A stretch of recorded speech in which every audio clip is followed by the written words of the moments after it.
Volvo की parent company AB Volvo ने 1999 में अपनी कार डिवीजन को अलग करके एक सेपरेट कंपनी बना दी, जिसका नाम वॉल्वो कार्स कॉर्पोरेशन रखा गया। अब कार डिवीजन को अलग करने का रीजन यह था कि वॉल्वो तेजी से बदलती ऑटोमोटिव मार्केट पर प्रॉपरली फोकस करना चाहता था, क्योंकि इससे पहले तक वे ट्रक्स, बसेस, कंस्ट्रक्शन इक्विपमेंट और दूसरे इंडस्ट्रियल पावर सिस्टम्स को एक ही कंपनी के अंडर मैन्युफैक्चर करते थे। सेपरेट कंपनी बनने के बाद से इसी साल वॉल्वो फोर्ड के साथ में मर्ज हो जाती है, जिससे कि उसे फोर्ड की न्यू टेक्नोलॉजी और बेटर रिसोर्सेज मिल सके। इस एक्विजिशन के लिए फोर्ड ने $6.45 बिलियन चुकाए थे और अब फोर्ड के पास भी वॉल्वो की बेहतरीन इंजीनियरिंग टीम्स और प्रोडक्शन फैसिलिटीज आ चुकी थी।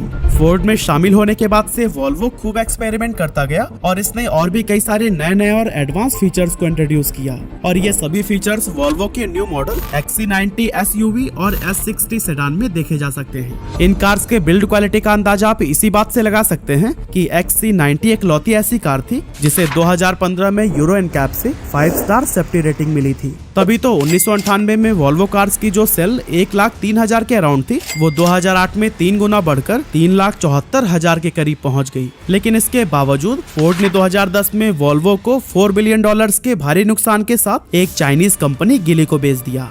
लेकिन फोर्ड ने ऐसा किया क्यों? पागल वागल हो गया था क्या?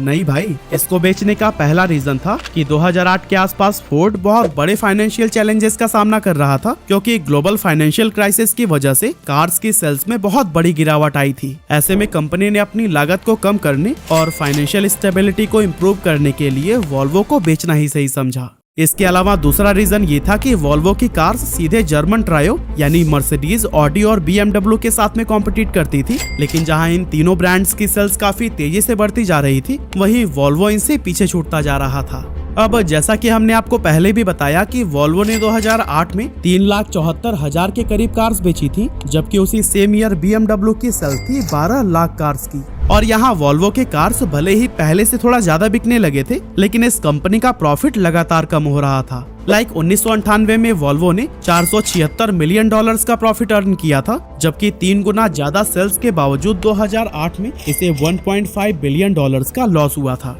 और कुछ इसी तरह से फोर्ड के वॉल्वो को बेचने का तीसरा रीजन था कि फोर्ड के मैनेजमेंट अपने कोर ब्रांड जैसे कि फोर्ड, लिंकन और मर्क्यू पर ज्यादा फोकस रखना चाहते थे, ताकि बदलती हुई ऑटोमोटिव मार्केट में अपनी पोजीशन को और भी ज्यादा इंप्रूव कर सके। इसीलिए फोर्ड ने अपने नॉन कोर ब्रांड्स जैसे कि वॉल्वो, जैगुआर, लैंड रोवर और एस्टन मार्टिन को भी बेच दिया।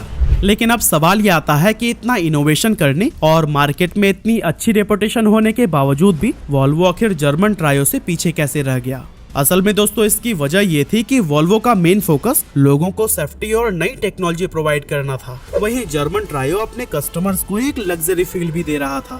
अब जहां तक सेफ्टी की बात करें तो दुनिया भर की गवर्नमेंट्स ने एक्सीडेंट की संख्या को कम करने और ड्राइवर्स, पैसेंजर्स या पैदल चलने वालों की सेफ्टी को इम्प्रूव करने के लिए कई सारे car safety rules and regulations लाए, जिसमें seat belt, air bag, anti lock brakes, child safety seats और बैकअप कैमरा शामिल है। अब जब ये सभी सेफ्टी फीचर्स गाड़ियों के लिए मैंडेटरी कर दिए गए, तब ऐसे में वॉल्वो ने अपने सबसे बड़े और यूनिक सेलिंग पॉइंट को खो दिया। अब लोगों को सेफ्टी के लिए वॉल्वो कार्स की जरूरत नहीं थी, क्योंकि लगभग वैसी ही सेफ्टी उन्हें एक सस्ती कार में भी मिल जा रही थी। साथ ही वॉल्वो और जर्मन ट्रायो के प्राइस काफी हद तक सिमिलर थे, लेकिन जर्मन ट्रायो सेफ्टी के साथ साथ लग्जरी फील भी दे रहे थे। तो ऐसे में कस्टमर्स मर्सिडीज, ऑडी और BMW की तरफ ज्यादा अट्रैक्ट होने लगे और वॉल्वो की मार्केट पोजीशन डाउन होने लगी।